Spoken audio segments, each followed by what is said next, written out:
Hello everyone, welcome to खुशी की दुनिया। खुशी की दुनिया में आपका बहुत बहुत स्वागत। तो चलिए स्टार्ट करते हैं आज की समरी। तो कुछ लोगों के लिए डिसीजन लेना बड़ा आसान होता है और कुछ लोगों के लिए बड़ी टेढ़ी खीर होती है, क्योंकि कन्फ्यूजन ही कन्फ्यूजन क्रिएट हो जाता है। वैसे ही एक इंटरनल स्पिरिचुअल स्किल है decision to make power and decision to make discrimination. जब तक ये स्किल पूरी तरीके से हम लोग सीखते नहीं, तब तक कभी ना कभी कहीं ना कहीं हम थोड़ा बहुत नुकसान उठाते रहते हैं, क्योंकि कन्फ्यूजन की स्टेट तो अच्छी स्टेट है ही नहीं ना। और ऐसे ही अगर आप भी कन्फ्यूजन की स्टेट से गुजरते हैं, डिसीजन लेने में परेशानी होती है, तो आज की बुक समरी हमारे आपके लिए ही है। तो चलिए स्टार्ट करते हैं आज की समरी। तो आज की समरी है डिसाइसिव, जिसे लिखा है चिप हिथ और डैन हिथ ने। और अगर इनकी बात करें तो ये दोनों भाई होने के साथ साथ 3 बेस्ट सेलिंग ऑथर भी हैं। और चिप स्टैनफोर्ड बिजनेस स्कूल में प्रोफेसर भी है और डैन न्यूयॉर्क यूनिवर्सिटी में रिसर्च फेलो हैं। उन्होंने दुनिया भर में अपनी किताबों की 3 मिलियन से ज़्यादा कॉपी बेची। उनकी किताबें 30 से ज़्यादा भाषाओं में ट्रांसलेट की गई है। तो चलिए चिप और हीथ रैप नाम की जो टेक्निक हमको इस समरी में बताया है, उसे डिटेल्स में पढ़ते हैं और सुनते हैं। शुरू करते हैं आज की book summary decisive by Chip Heath और डैन हिथ के द्वारा। 200 साल पहले बेंजामिन फ्रैंकलिन के दोस्त ने उन्होंने सलाह मांगी। सवाल था कि उनके दोस्त के पास में एक जॉब अपॉर्चुनिटी आई है, तो उसे लेनी चाहिए या नहीं लेनी चाहिए। बेंजामिन ने सीधे सीधे हाँ या ना में जवाब नहीं दिया, बल्कि अपने दोस्त के कागज के कोए दूसरों में आगे उन्होंने एक हिस्से पे प्रोज यानी कि फायदे, दूसरे हिस्से पे कॉन यानी कि नुकसान लिखने को कहा। वहाँ उनके दोस्त को नौकरी के फायदे और नुकसान के बारे में लिखना था। आप भी शायद हर दिन डिसीजन लेने के लिए प्रोज और कॉन का इस्तेमाल करते हैं। खाने में क्या खाना इसे लेकर के कॉलेज की पढ़ाई कहाँ करनी है, ये सब तय करने के लिए इस समरी में चिप और डैन साबित करते हैं कि प्रोज और कॉन का इस्तेमाल करने में क्या कमी है। इसके साथ ही वो हमें बताएंगे कि क्यों एक इंसान होने के नाते हम न चाहते हुए भी भेदभाव करते हैं। यहाँ हम डिसीजन लेने के प्रोसेस के बारे में, उसके 4 विलेंस के बारे में जानेंगे। वो हमारे दिमाग के साथ किस तरीके से खेलते हैं, उसकी वजह से साधारण फोर्स काम नहीं करती। डिसीजन लेने के 4 विलेन कुछ इस तरीके से: पहला है नैरो फ्रेमिंग, दूसरा है कंफर्मेशन बायस, तीसरा है शॉर्ट टर्म इमोशन और चौथा है ओवर कॉन्फिडेंट। हम इन पर एक एक करके बात करते हैं। इस समरी के अंत तक हमको ये पता चलेगा कि कैसे ज़्यादा असरदार या इफेक्टिव या बेहतर डिसीजन लेना चाहिए। तो इस लर्निंग जर्नी का शुरुआत का पहला चैप्टर है the 4 villain of decision making. इसका मतलब है कि किसी भी डिसीजन लेने का हम हमेशा देखते हैं कि किसी प्रॉब्लम का जवाब हम हाँ या ना में दे सके। एग्जाम्पल के लिए, जैसे हम हमेशा ये सवाल करते हैं कि क्या मुझे अपने पार्टनर के साथ ब्रेकअप कर लेना चाहिए या नहीं, जो कि ये पूछने से बिल्कुल अलग है कि इस रिश्ते को बेहतर बनाने के लिए हम क्या कर सकते हैं। और पहले सवाल में देखें तो दूसरे सवाल के सवाल के जवाब देने के 2 ऑप्शन है, पर दूसरे सवाल में ऐसे कई जवाब है जिससे हम अपने प्रॉब्लम को सॉल्व कर सकते हैं। यह नैरो फ्रेमिंग कहलाता है। एक और एग्जाम्पल है जब हम अपने आप से पूछते हैं क्या हमें नई गाड़ी खरीदनी चाहिए या नहीं, बल्कि उससे अच्छा सवाल ये है कि हम अपने परिवार के साथ छुट्टियों को यादगार कैसे बना सकते हैं। इस तरह 2 ऑप्शन होने के बजाय हम हमारे लिए पॉसिबिलिटीज को खुली रख सकते हैं। फोर्क लैक एक नॉन प्रॉफिट ऑर्गेनाइजेशन, जिसका मतलब है टेक्नोलॉजी के जरिए बच्चों के हेल्थ में सुधार करना। इसमें स्टीव कोल्ड रिसर्च और डेवलपमेंट की भी है। उनकी टीम के पास में एक प्रोजेक्ट था जहां उन्हें पोर्टेबल डिवाइस बनाने में मदद करने के लिए एक डिज़ाइन पार्टनर को चुनने की जरूरत थी। उसका मकसद था कि डिवाइस बच्चों के एक्सरसाइज को मॉनिटर कर सके। स्टीव ने डिजाइन फॉर्म से प्रपोजल मंगाने और विनर चुनने के बजाय एक हॉर्स रेस रखी। उन्होंने 5 फॉर्म को काम पे रखा और प्रोजेक्ट के पहले फेज को पूरा करने के लिए कहा। इस तरह उनके पास चुनने के लिए ज़्यादा ऑप्शन थे, यानी कि 5 अलग अलग ऑप्शंस थे, जिनमें से वो किसी फॉर्म के बेस्ट कॉन्सेप्ट को चुन सकते थे या अपनी पसंद के अलग अलग कॉन्सेप्ट को जोड़ सकते थे। कन्फर्मेशन बायस का मतलब होता है जब हम किसी चीज़ या इंसान से पहली बार मिलते हैं तो हम पे फर्स्ट इंप्रेशन का असर होता है। एग्जाम्पल के लिए हो सकता था कि स्टीव कोल्ड पहले से ही दूसरों की दुनिया में किसी एक फॉर्म को ज़्यादा पसंद करते हैं।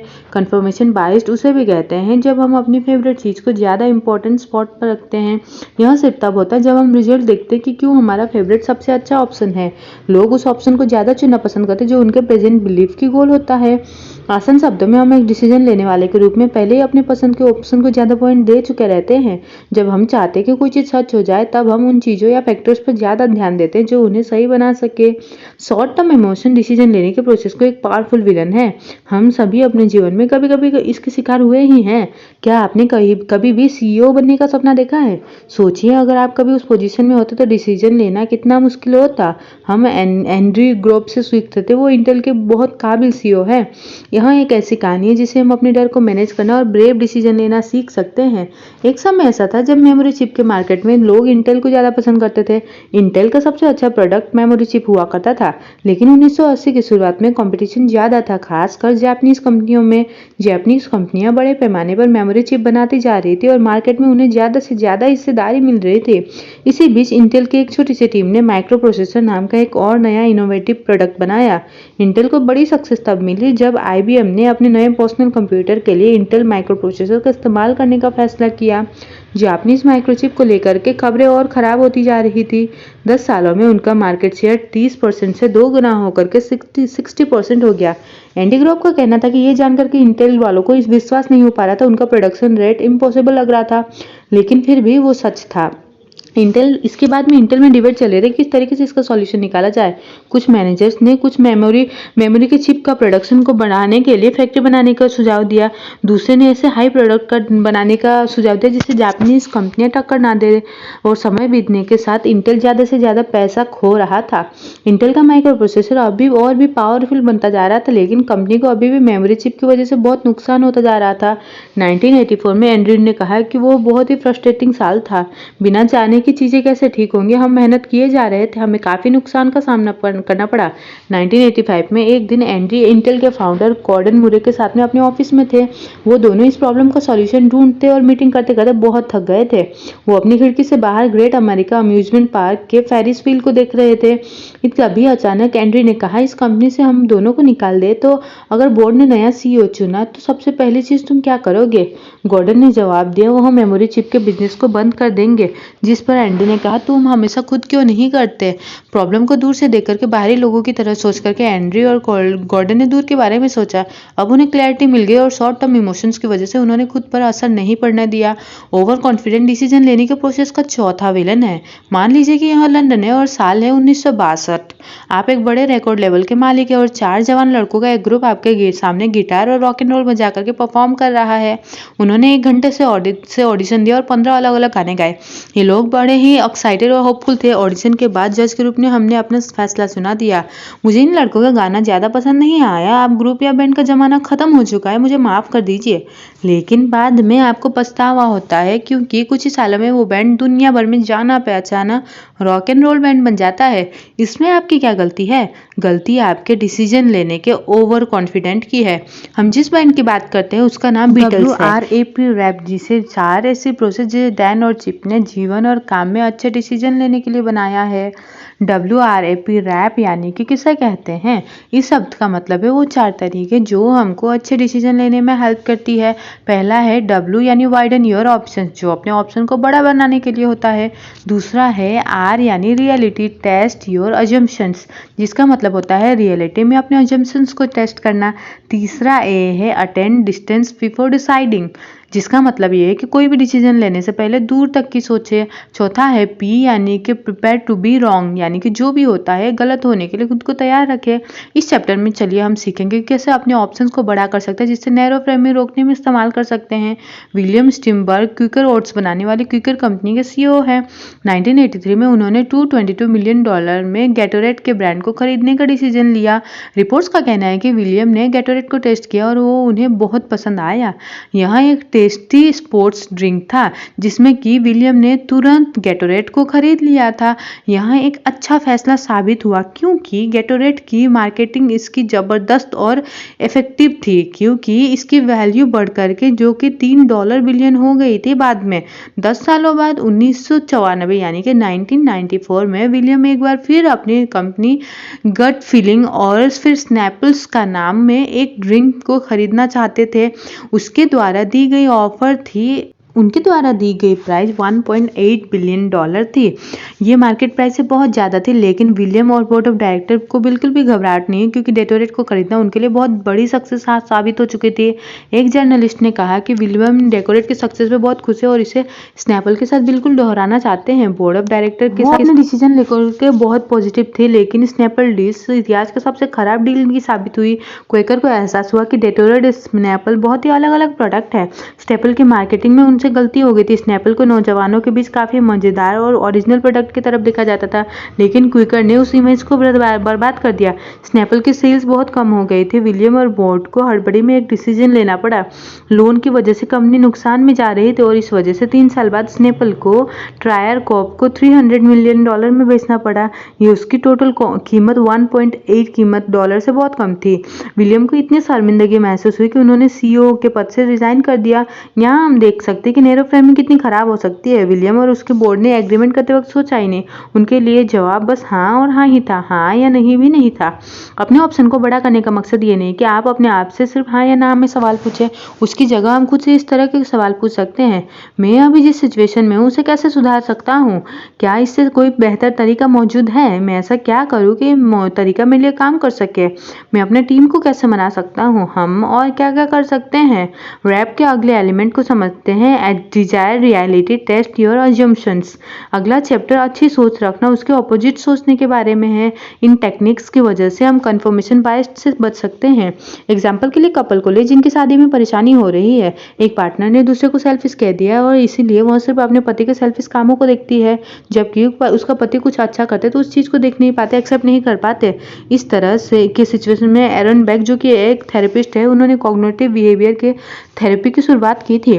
यह थेरेपी वो डायरीज बनाने की सलाह देती है। इस डायरीज में कपल्स को उन अच्छी चीज़ों को लिखना होता है जो उनके पार्टनर ने लिखी थी, ताकि वो अपने पार्टनर्स के सिर्फ नेगेटिव चीज़ों को ना देखे। बल्कि डॉक्टर बेक के एक क्लाइंट थे जिनका नाम कैरन और डैड था। मैक ने उन्हें भी मैरिज डायरी रखने की सलाह दी। एक हफ्ते के दौरान कैरन ने लिखा कि डैड की कुछ चीज़ें उसे अच्छी लगती है, जैसे कि जब कैरन उसे अपने ऑफिस के किसी प्रॉब्लम के बारे में बताते तब वो बहुत अच्छे से उसे सुनता है। वो घर की सफाई करने में कैरन की मदद करता है। इसके साथ ही उसने कैरन से ये भी कहा कि उन्हें साथ में वॉक में जाना चाहिए, जैसे कैरन ने बहुत इंजॉय किया। कैरन के लिए यहाँ काफ़ी बड़ा इंप्रूवमेंट था, क्योंकि पहले वो चीज़ों को नहीं देख पाते थे। एक स्टडी के जरिए देखा गया कि 70% कपल जिन्होंने मैरिज डायरी रखी उन्होंने अपने रिश्ते में बहुत सुधार देखा था। डॉक्टर बेक कहते हैं कि डायरी रखने के बाद अगर कुछ बदलाए तो वह उनका दूसरे की अच्छी चीज़ों को देखने का नजरिया और खुद को ये याद दिलाना कि उन्होंने साथ में रहने का डिसीजन क्यों लिया था। आइए अब हम अच्छी चीज़ों के बारे में सोचने के इरादों पर बात करते हैं। इसका मतलब ये है कि हम ये सोचें कि जो दूसरे लोग हैं उनके इरादे अच्छे हैं और तब हम उनके साथ खुल के रह सकते हैं। ये उस नेगेटिव इरादे से बिल्कुल ही अलग है जहाँ हम पहले से उन्हें जज कर रहे होते हैं। इस बीच जब हम किसी चीज़ का अपोजिट देखते हैं तो हम दूसरे इंसान की सिचुएशन को भी देख सकते हैं। एग्जाम्पल के लिए हम सोचते हैं कि हमारा पार्टनर सेल्फिश है, लेकिन क्या होगा जब हम मैरिज डायरी रखना स्टार्ट करेंगे और उन अच्छे कामों को ध्यान देंगे जो हमारे लिए वो करता है या करती है।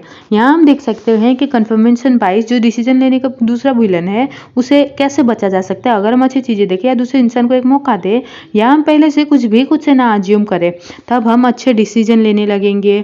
अटेंड डिस्टेंस बिफोर डिसाइडिंग, यानी कि आप शॉर्ट टर्म इमोशंस को कैसे दूर करते हैं। ऐसा आप तब कर सकते हैं जब आप डिसीजन लेने से पहले खुद को थोड़ा समय दें। ईयर 2000 में एक जर्नलिस्ट कैमलम फिलन को एक बहुत ही एक्स्ट्रा ऑर्डिनरी काम करने को दिया गया।